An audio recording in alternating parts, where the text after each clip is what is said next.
আমার একটা 570 সাবান আমি ইলিয়াসুর রহমান জিহাদি 2 মাস ব্যবহার করতাম। আমি হিরুন মাদ্রাসা কোটালীপাড়া পড়তাম, মাননীয় প্রধানমন্ত্রীর নির্বাচন এলাকা বাবা। 570 একটা সাবান, লম্বা লম্বা সাবান, ভুলে গেছেন সাবানডারে মাঝখানে অর্ধেক কাটিয়ে বাবা অর্ধেক ব্যবহার করতাম আর অর্ধেক দিয়ে গোসল করতাম। আমি সেই ইলিয়াসুর রহমান জিহাদি অর্ধেক 1 মাস খরচ করতাম আর অর্ধেক আর 1 মাস খরচ করতাম, 2 মাস খরচ করতাম। এই কোরআন ধরে বলছি আমি জিহাদি। আজকে আপনাকে দুয়ার বাদাউলাতে কোটি কোটি টাকা খরচ করে নিজের অর্থায়নে মসজিদ বানাইছি।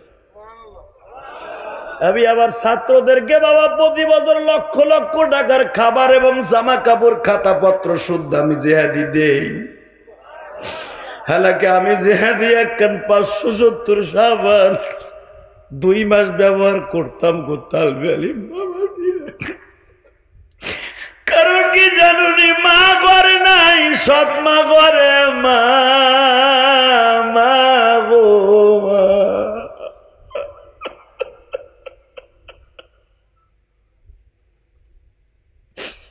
বাবারে টাকা পয়সা দিয়ে যদি বেশি বিরক্ত করি, বাবা যদি জিদ করে বলিয়া দেয় তোরে আর মাদ্রাসায় পড়াবো না, এই ডরে বাবার কাছে চাইতাম না, সৎ মায়ের কাছে দামি খাবারও চাইতে সাহস পাইতাম না। 12 বছর বয়সে মা হারাইছি আমার আলেম ভাইরা রে। আমার মাদ্রাসার আমার বয়সের ছাত্র ভাইদের মা বাবা কত বছরে পিঠাটা বানাইয়া মাদ্রাসায় বারান্দায় খাওয়াইয়া দিয়ে যাইতো। আমি দূরে দাঁড়ায় দাঁড়ায় দেখতাম আর ভাবতাম আমার মা থাকলেও তো আমারে খাওয়াইয়া দিত। আজকে আমার কোনো জিনিসের অভাব নাই, শুধু একটা জিনিসের অভাব, আমার মা নাই গো। ওই আব্দুল্লাহ বলে হুজুর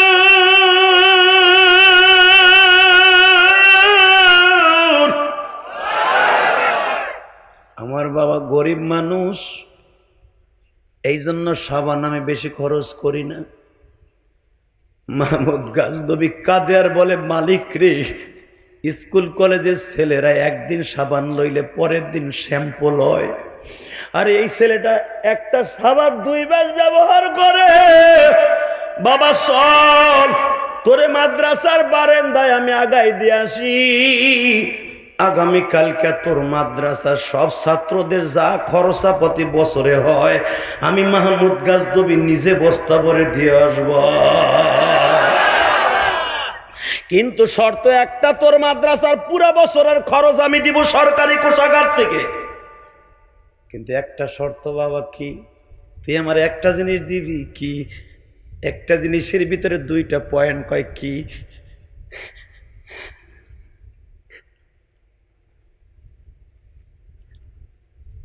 আমি জীবনে বহুত চেষ্টা করছি আমার নবীর একবার স্বপ্নে দেখবো, তুই শুধু একটু দোয়া করবি, তুই নাবালেক ছেলে, আমার নবী যেন জীবনে একটা বার আমার স্বপ্নে দেখা দেয়। দ্বিতীয় নাম্বার আর একটা কথা তুই আমারে বলবি নবীর কাছ থেকে, এই পৃথিবীতে সবচাইতে দামি কোন মানুষটা, আমি একদিন তার জুতা জোড়া একটু সোজা করে দিব। এই পৃথিবীতে আমার এই দেশে সবচেয়ে দামি মানুষ কেডা, এটা যদি আমি জানতে পারতাম বাবা, নবী যদি আমারে কইতো স্বপ্নের ভিতরে, নবীরে দেখার পরে আমি তার জুতা জোড়া একদিন সোজা করে দিতাম। আমি মাহমুদ গাজনবী। সুবহানাল্লাহ, জোরে কইলেন না?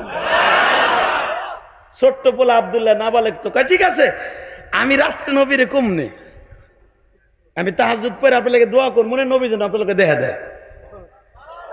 কথা তো কইছে ছোট্ট মানুষ, কিন্তু কথাটা তো কবুল হয়ে গেছে। এটা আমি ইলিয়াসুর রহমান জিহাদি না, সুদখোরের বাড়িও খাই, ঘুষখোরের বাড়িও খাই। ঘুষখোর ব্যাংকে চাকরি করে, সুদখোর ব্যাংকে চাকরি করে, সুদ খায়, ঘুষ খায়। 5000 টাকা দিলে আমি ইলিয়াস রহমান জিহাদি তার মা বাবার জান্নাতে উড়াই দেই। কথা কন না কেন?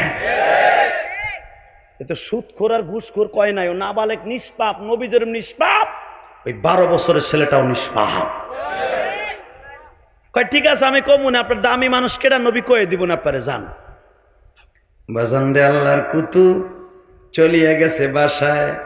সকালবেলা সব খাবার দাবার লইয়া গরুর গাড়ি ভরিয়া উটের পরে সওয়ার হইয়া আল্লাহর বান্দা মুহতামিম সাহেবের কাছে হাজির। হে মুহতামিম সাহেব কে? মৌলানা ইদ্রিস আলী সাহেব কান্দলবি। জিজ্ঞেস করে, কান্দলবিরে ডাক দেন না। ইদ্রিস কান্দলবি চলে আসছে।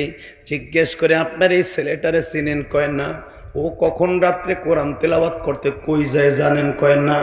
ও তো সরকারি কোষাগারে বাতির সামনে দাঁড়ায় কোরআন তেলাওয়াত করে না। আর কোরআন তেলাওয়াতে আমি মুগ্ধ হইয়াও আপনার পুরা মাদ্রাসা আমি যতদিন বাইসা আছি সরকারিভাবে লিখে দিয়ে গেলাম। এরকম আশেপাশে 10টা মাদ্রাসা সব খরচ আমার পক্ষ থেকে যাবে। প্রেসিডেন্টের কথা শুনে মতাম তো কাঁপতাছে ডরে।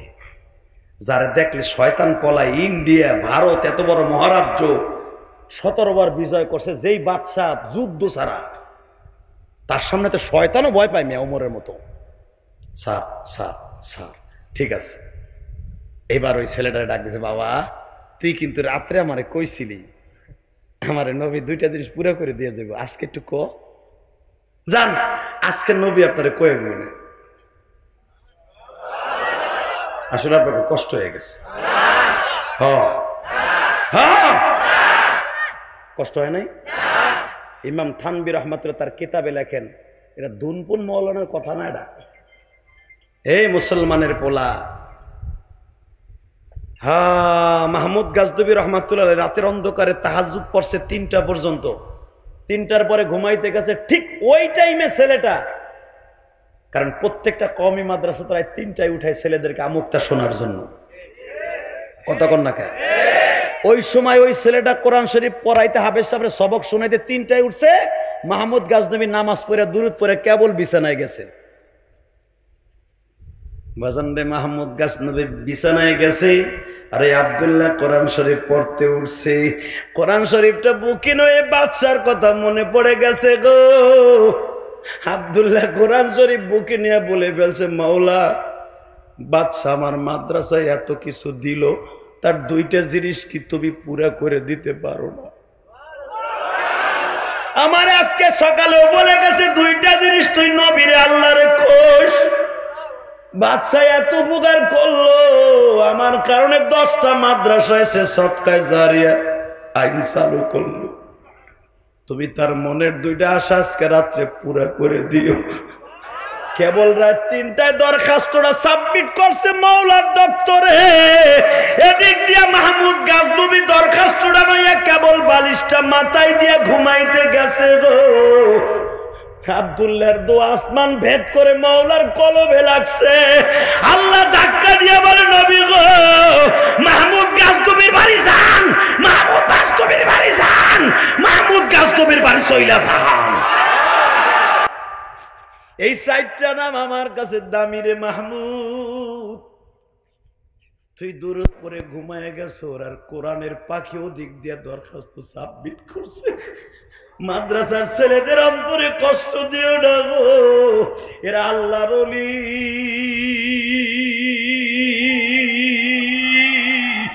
এরা কোরআনের পাখি গো বাবা। কয়েকদিন আগে আহারে সৌদি আরবের জমিন থেকে 2টা ছেলে কোরআনের পাখি এখান থেকে উড়ে সৌদি আরব গেছে, যেই দেশে কোরআন নাজিল হয়েছে ওখান থেকে কোরআনের প্রতিযোগিতায় 2 জন 3 নাম্বার অধিকার হয়ে আসলো। আমার দেশের তাকরিম সালে আহমেদ তাকরিমও 3 নাম্বার হয়ে আসলো। বাজান এদের কোনো দাম নাই গো, দাম আছে বাবা তামিম সাকিব, নাজমুস সাকিব, যারা ক্রিকেটার ফুটবলার তাদের দাম আছে, কোরআনের পাখিদের কোনো দাম নাই। এই যে 2টা ছেলে গত সপ্তাহের আগের সপ্তাহে এত বড় ইন্টারভিউতে পাশ করে আসলো সৌদি আরব থেকে, তাদের গণসম্বর্ধনা দেওয়ার জন্য একটা ট্রাক লইয়া গেছিল হুজুররা। পুলিশ এই ট্রাকটারে ধাক্কায় সরাইয়া দেয়। এই প্রতিযোগিতায় 3 নাম্বার হয়ে যদি বাবা বাংলাদেশের ক্রিকেটাররা আসতো, তাদের জন্য এক একটা গাড়ি বরাদ্দ হইতো, বাড়ি বরাদ্দ হইতো। হালাকে কোরআনের পাখিদের খবর কেউ লয় না, হালাকে কেউ লোক বানাবো। আমার মাওলা প্রতিদিন রাত 3টার সময় প্রত্যেকটা হিফজুখানার উপরে, ছাদের উপরে, টিনের উপরে কোরআনের রহমতের জাল ফেলায় রাখে।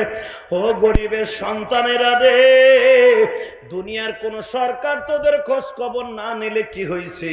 আমি বিশ্ব সরকার আলাইসাল্লাহু বিআহকামিল হাকিমিন, আমি বিশ্ব সরকার তোদের খবর লইতেছি। এই মাদ্রাসার সভাপতি সেক্রেটারি কে, এই মাদ্রাসার ক্যাশিয়ার কে, আমি মওলা রাত 3টার সময় ডিক্লারেশন দিয়ে গেলাম। এদেরকে আমি মওলা মাফ করে দিছি, মাফ করে দিছি, মাফ করে দিছি। বাজান মাহমুদ গাজনবীর বাড়ির সামনে দাঁড়াইয়া বিশ্বনবী হাত উঁচা করে বলে, মাহমুদ রে আয় রে আমার বুকে আয়। ওই মাহমুদ আব্দুল্লাহ আমার বাবার নাম। ওই আব্দুল্লাহ দোয়া করছে তোর সাথে আজকে দেখা করার লাইগে, আমি তোর লগে দেখা করতে আসছি।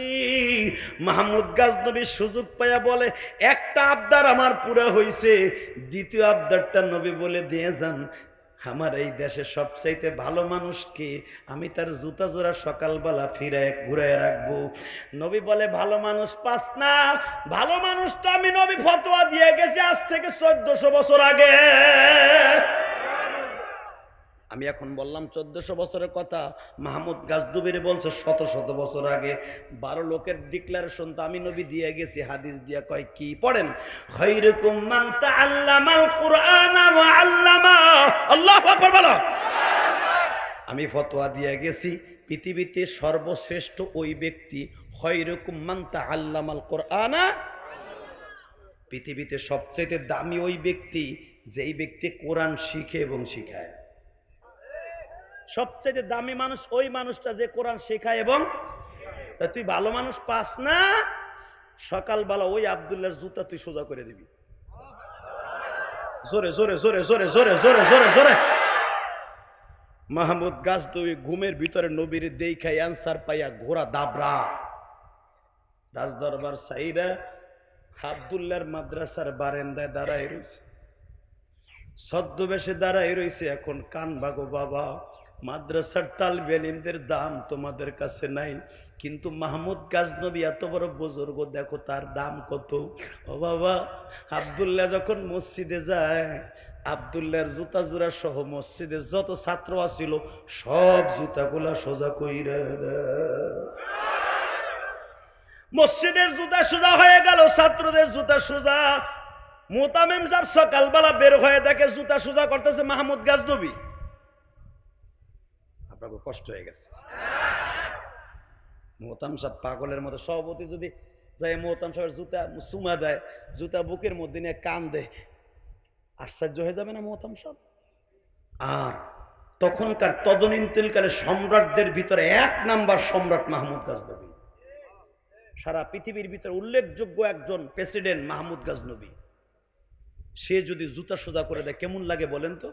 মোহতাম সব লাভ দিয়ে দাঁড়ায়, বলে, হযরত হযরত কি করেন না, আমারে করতে দাও। আমি এতদিন ভালো মানুষের সন্ধান তালাশ করছি, পাই নাই, আজকে পায়ে গেছি। বাজান তাহলে আমার দিকে তাকান, আব্দুল্লাহরে বুকে নিয়ে কান দেয়ার কয়, আব্দুল্লাহ তুই কখন আমার লেগে দোয়া করছিলি একটু ক না। বলবো বলবো বলবো? বলে আমি রাত 3টায় উঠছি, কোরআন বুকে নিয়ে মাওলার কাছে দরখাস্ত সাবমিট করছি। মাহমুদ গাজনবী বলে, আমিও তো 10টার সময় মাওলার কাছে দরখাস্ত করছি। বাবারে আয় রে বাবা,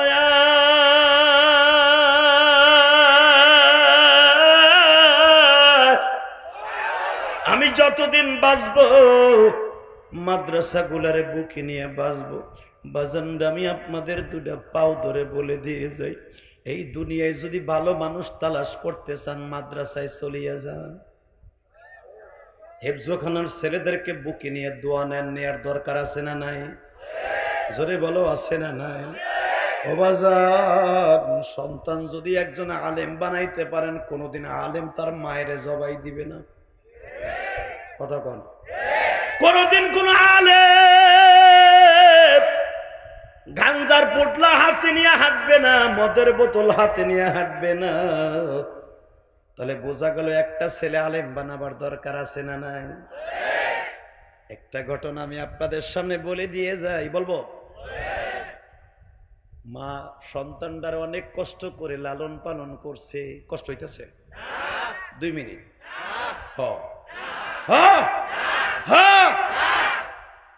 রেডি? হে মুসলমানের পোলা, মা অনেক কষ্ট করে, বাপটা মরে যাওয়ার পরে মা পরের বাড়িতে কাম করে গোবর টোকাইয়া পরের বাড়িতে থ্যান কুড়াই টাইনা পোলাডারে লালন পালন করছে। আজকে পোলা ভাগ্যদোষের নেশাখোর হয়ে গেছে। নেশাখোর আছে না? ইয়াবাখোর আছে না? আছে। ইয়াবাখোরের সাথে বন্ধুত্ব করিস না, ভালো লোকের সাথে করিস। ওসি পুলিশটা কি করবো ক? পুলিশ একটা থানায় কয়জন থাকে? যদি মা বাবা সন্তান ভালো করে, ভালো হয়ে যাবে। নেশা করে, ইয়াবা খায়, ইন্দি মিন টাইমে মার কাছে বলে আমার এই আবার টাকা দে। মায় বলে আমার জীবন থাকতে তোর আবার টাকা দিতে পারি না, তুই দিবি না, তোর কাছ থেকে আলমারির চাবি নেয়ার লেগে তোর জবাই দিব। মায় মনে করছে পোলায় আমার জবাই দেব, আমার বিশ্বাস হয় না, কষ্ট হইতেছে। আরে মারে যুবক, তোরা মারে পাইয়া মায়ের আদর করস না। আর আমি জেহাদির মা নাই, সারা জীবন প্রতিদিন কান্দি। মা বলে তুই আমার জবাই দিতে পারবি না। কয় আমি দিমু, টাকা দে। কয় না। মা এশারের নামাজটা পইরা ঘুমাই রয়েছে। 1960 টাকা না পাইয়া বাজারের থেকে, রংপুর পাটগ্রামের ঘটনা, লালমনির হাট, তোমরা জানো, ফেসবুক ভাইরাল। বাজারের থেকে চায়না চাকু কিনে লইছে, 2 ধারে দাঁড়ালো। আইয়া দেখে মা ঘুমায়, আসলে চাবিটা বান্ধা। চাবিটাকে লইছে, মায়ের কাপড় দিয়ে হাত পাও বাঁধছে, বাইন্দা মার বুকের উপরে বইয়া চাকুটা টান দিয়া কয় এখন তোরে জমাই দিমু। মা কয় তুই পারবি না, তুই আমার সাথে মস্করা করতেছ জাদু। বদমাইশ না কান্দা বলে আমি কখনোই না, আমি তোরে জবাই দেব, কেন তুই আমারে পয়সা দেস না? নেশাখোর বাজান আপন পর কিছুই চিনে না। 2টা ট্যাবলেট খাই আসছে, মাথা ঠিক নাই। মায়ের বুকের উপরে বসিয়াও চাকুটা বের করে যখন মায়ের গলার মধ্যে ঢুকাইয়া দিবে, আবার হেবায়তপুরের যুবক ভাইরা, ফুলবাড়িয়ার যুবক ভাইরা, সাভারের যুবক ভাইরা আজকে 2টা চোখের পানি ফেলে আমার মহলারে ডাইকে কও, আজকে 27শে সেপ্টেম্বর 2023 সালের 27শে সেপ্টেম্বর আমার বিশ্বনবী বলে উম্মতিরা রে, জুমার রাত্রে 12ই রবিউল আউয়াল শেষ করি আমি নবীর জন্ম তারিখে 23শে সেপ্টেম্বর চোখের পানি ফেলাইয়া মার জন্য কাঁদছিলি।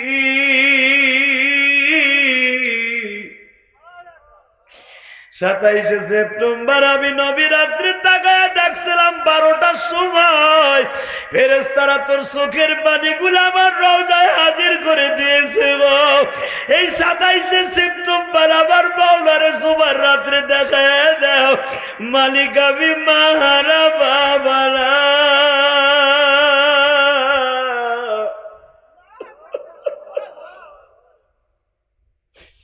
আমার বাড়ি রংপুর, দিনাজপুর, কুড়িগ্রাম, ঠাকুরগাঁও।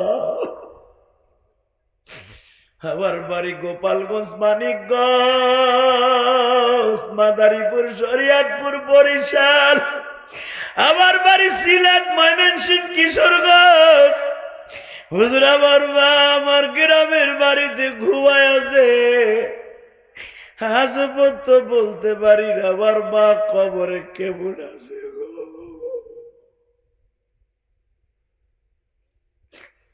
মায়ের বুকের উপর উঠিয়া যখন চাকুটা মায়ের গলার মধ্যে ঢুকাই দেবে বাবা, ইন দি মিন টাইমে বিশ্বাস করেন গো বাবা, মা বলে জাদুরে তুই আমার জবাই দিতে পারবি না। সন্তান বলে নেশাখোর, সন্তান বলে আমি পারবো। বাজান মায়ের চোখটাও বাইন্ধা ফেলছে, মায়ের মুখটাও বাইন্ধা ফেলছে। মা তখন যখন দেখলো এখন আমার গলার মধ্যে চাকুটা ঢুকায় দিবে, হে যুবক ভাই দেখো এক ফোঁটা পানি আসেনি গো মা। তুমি যখন বরিশাল লঞ্চে উঠিয়া সদরঘাটে নামবা বরিশাল থেকে, তোমার মা লঞ্চ ঘাটে দাঁড়ায় কাঁদছিল আর বলছিল, বাবা গো আবার তুই কবে আসবি বাবা? তুমি ট্রেনে ময়মনসিংহ থেকে আসবা, রংপুর লালমনিরহাট থেকে আসবা, রাজশাহী থেকে পাবনার থেকে আসবা। ট্রেনের বগির সামনে মা দাঁড়ায় কান্দে আর বলে, যা রে বাবা যা, হবে তোমার সাথে আবার কবে দেখা হবে গো? ওই মায়ের অন্তরে দুঃখ দিস না ভাই, আজকে বাড়ির মালিক গাড়ির মালিক হইয়া মায়ের কষ্ট দিস। যখন চোখটা বাইন্দা ফেলছে এখন দেখবো মায়ের পাগল কয়জন আছো। চোখটা যখন মায়ের বাইন্দা ফেলছে, মা বাধা অবস্থায় বলে, বাবা রে আমার চোখের বান্ধনটা একটু ছেড়ে দে। ওই নেশাখোর পোলায় বলে, কেন ছাড়বো? আমি জানি তুই আমারে জবাই দিয়ে ফেলবি। আমায় জবাই দেওয়ার আগে, রংপুরের ভাষায় বলে আমারে জবাই দেওয়ার আগে আবার চোখের বান্ধনটা একটু ছেড়ে দে, আমি মরার আগে তোর একটু প্রাণ খুলে দেখে যাই গো। আমার চোখের বান্ধনটা ছেড়ে দে, আমি একটু তোরে দেখে মরি গো বাবা। হে যুবক, আমি তোর পাও দুইটা ধরি, মায়ের জবাই দিবে বলে, সেই মা বলে আমি তোরে একটু দেখে মরি গো বাবা।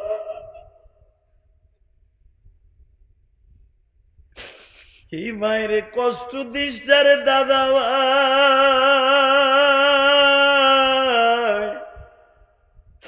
তুমি ঠেলা গাড়ি চালাইয়া রিক্সা চালাইয়া তোমার সন্তানরে যেমনে লেখাপড়ার খরচ দাও, তোমার বাবাও তো তোমার একদিন লেখাপড়ার খরচ দিছিল। তোমাকে সভাপতি দেখো কান্তাছে, চোখের পাপড়ি ভিজে গেছে। আমার আলেম ভাইরা কান্দে, আমরা আলেমরা অধিকাংশ গরিবের সন্তান গো বাবা। মা 5 কেজি চাউল বেইছে আমার লেখাপড়ার টাকা দিত মার মা।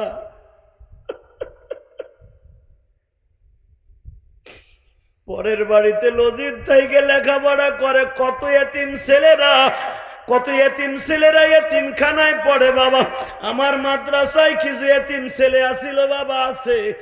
রাত 2টা 3টায় যখন মাদ্রাসায় যায় দেখি আমার মসজিদের বারান্দায় বসে কোরআন বুকি নিয়ে কান্দে আর বলে, আল্লাহ আমার বাবা গরিব মানুষ, আমার বাবা আমারে ভালো একটা খাবারও দিতে পারে না, আমার বাবারে তুমি কষ্ট দিও না আল্লাহ।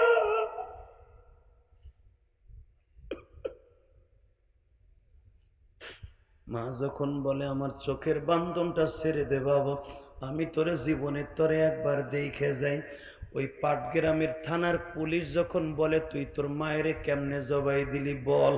বলে, স্যার আমি জবাইয়ের আগে আমার মা বলছিল ওই দেশের ভাষা, আমার চোখের বান্ধনটা ছেড়ে দে, আমি একটু দেখে যাই তোরে। পুলিশ বলে, মায়ের বাঁধনটা ছাড়ছিলি? না স্যার, আমি আমার মায়ের গলা আরো শক্ত করে চাইতে ধরছিলাম। আমি যখন আমার মায়ের গলার মধ্যে চাকুটা ঢুকায় দিলাম, আমি তখন নেশা করছিলাম, আমার কোনো কমন সেন্স ছিল না স্যার। আমার মা একটা চিৎকার দিয়া বলছিল, ছেলে রে আমি যদি জানতাম তুই আমার জীবনে এইভাবে হত্যা করবি, জীবনে আমি তোরে কোনোদিন বাঁচায় রাখতাম। যুবক ভাইরা, আমি তোমাদের 2টা পাও ধরে বলে দিয়ে যাই, আমি আজকে তোমারে বন্ধু বানাবো। মাত্র কয়েকটা যুবক চাই রে ভাই। এখানে আসসনি কোনো যুবক বাবার সাথে অনেক বেয়াদবি করছো, মায়ের সাথে অনেক বেয়াদবি করছো, আমার সামনে দেখা। আমি 2011 সালে আমার বাবার নিয়ে হজ করার সময় আমার বাবারে বুকের মধ্যে নিয়ে কাবাঘরের সামনে মাপ চাইছিলাম। এমন কোন যুবক আসসনি, তোর বাবাই মাঠের মধ্যে আছে, লাফ দিয়ে দাঁড়াইয়া বাবারে বুকের মধ্যে নিয়ে তুই এখন মাপ চাবি। বাবার কাছে যদি মাপ চাইতে পারস গো, এই কোরআন হাতে নিয়ে বললাম, রব্বে কারিম তোরে মাপ করে দিবে রে ভাই। যুবতী বোন, তোমার মা যদি বাসায় থাকে অথবা মহিলা প্যান্ডেলে থাকে, একটা দৌড় দিয়া মায়ের বুকের মধ্যে নিয়ে মাপ চাইবা, মা তোমারে মাফ করে দিবে। যেই যুবকগুলা দাঁড়াও তো, যাদের বাপ এই মাঠের মধ্যে বসে আছে, দাঁড়াও তো, তারা কারা কারা আছো? তোমার বাপ এই মাঠে বইয়ে ওয়াজ শুনতেছে, দাঁড়াও তো, কে কে আছে? দাঁড়াও। কয়জন যুবক আছো যে বাপ এই মাঠের মধ্যে ওয়াজ শুনতেছে? তারা দাঁড়ান। তোমার বাপ এই মাঠে আছে না? দাঁড়াও তো, কে কে আছে? দাঁড়াও।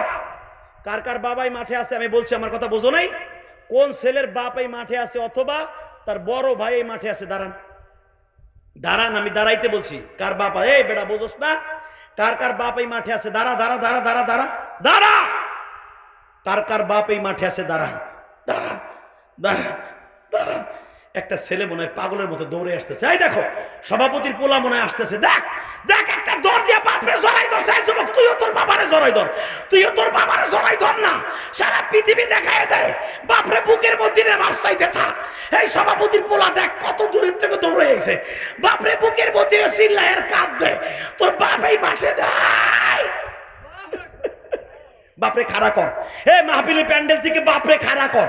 সভাপতির পোলা দেখ বাপরে বুকে মাথা ঢাকাইয়া কাঁদতে। যুবক, তোর বাপরে খাড়া কর। হলে দেখো কেমনে কান্দে গো।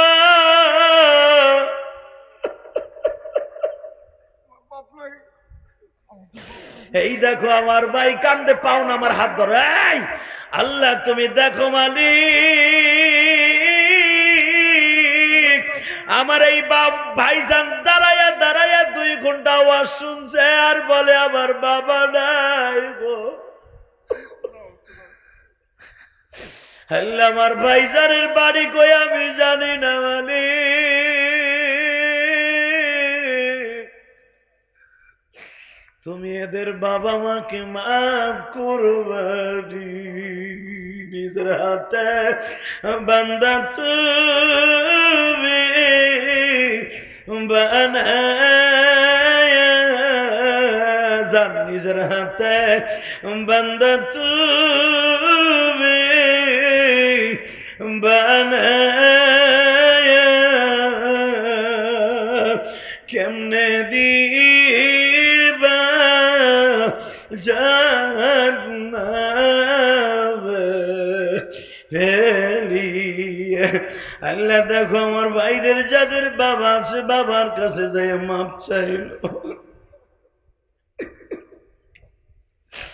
দেখো যাদের বাবাই মাঠে নাই, বয়া বয়া কান্দে আর কয় আমার বাবা তো গ্রামের বাড়ি পড়িয়া রয়েছে। আবার কেউ কেউ ভাবতেছে আমার বাবা কবরে পড়ে রয়েছে।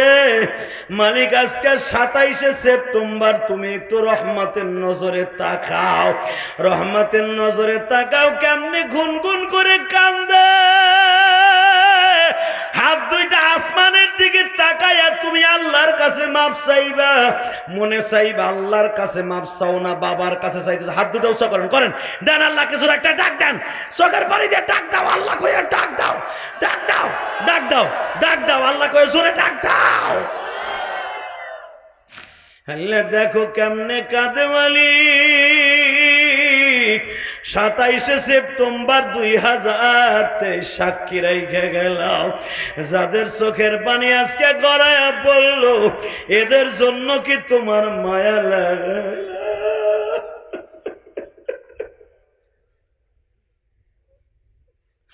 কত গুনাহ করছি মাওলা জীবনে, মাফ কইরা দাও রহমানের নামের খাতির। আল্লাহ, আলেম ওলামা কান্দে, সভাপতি কান্দে। আল্লাহ, কার জাদু মা নাই বাবা নাই গো, আমি তো 12 বছর বয়সে মারাইছি। আল্লাহ, ওই জাহান্নামের আগুন কেমনে সহ্য করব? আহারে 3.5 হাত মাটির নিচে আমারে গাইরা থুয়ে আসবে। আহারে 4 জনে মিলিয়া যখন আমারে রাইখা আসবে, 2 জনে কবরে নামায়া যখন আমারে রাইখা আসবে, বাঁশের ছাউনি গুলা দিয়া চাটাই বিছাইয়া আহারে যার্রা পরিমাণ কোন ছিদ্র রাখবে না, যেই ছিদ্র দিয়ে আমার কবরে একটু আলো বাতাস যাবে, পাড়াইয়া পাড়াইয়া পানি ঢাইলা দিয়া বন্ধ করে দিয়ে আসবে। ও আমার মা বোনেরা, কে কোন জায়গায় বসে ওয়াজ শুনছেন গো মা আমি জানি না। মা যেই ঘরে একদিন রঙিন শাড়ি পরে ঢুকছিলা, 5 ভরি 10 ভরি স্বর্ণ অলংকার সাথে লইয়া 3-4-5খানা কাফনের কাপড় পরাইয়া মা অন্ধকার খবরে রাইখা আসবে গো মা। ও মা, তোমারে দেখার মতো খবরে কেউ নাই গো মা। আহারে আমার মা আমারে মাত্র 12 বছর বয়সে রাইখা গোপালগঞ্জের জমিনে ঘুমাই রইছে। আল্লাহ, আমার মতো যাদের মা নাই গো, আজকে রবিউল আউয়াল মাসের 12 তারিখ চলিয়া গেল। আল্লাহ, আজকে 23শে সেপ্টেম্বর সাক্ষী রাইখা গেলাম, আলেম ওলামার চোখের পানি সাক্ষী রাইখা গেলাম। আবার নবীর রওজার সাথে আমাদের কবরটারে যোগাযোগ করে দিও আল্লাহ।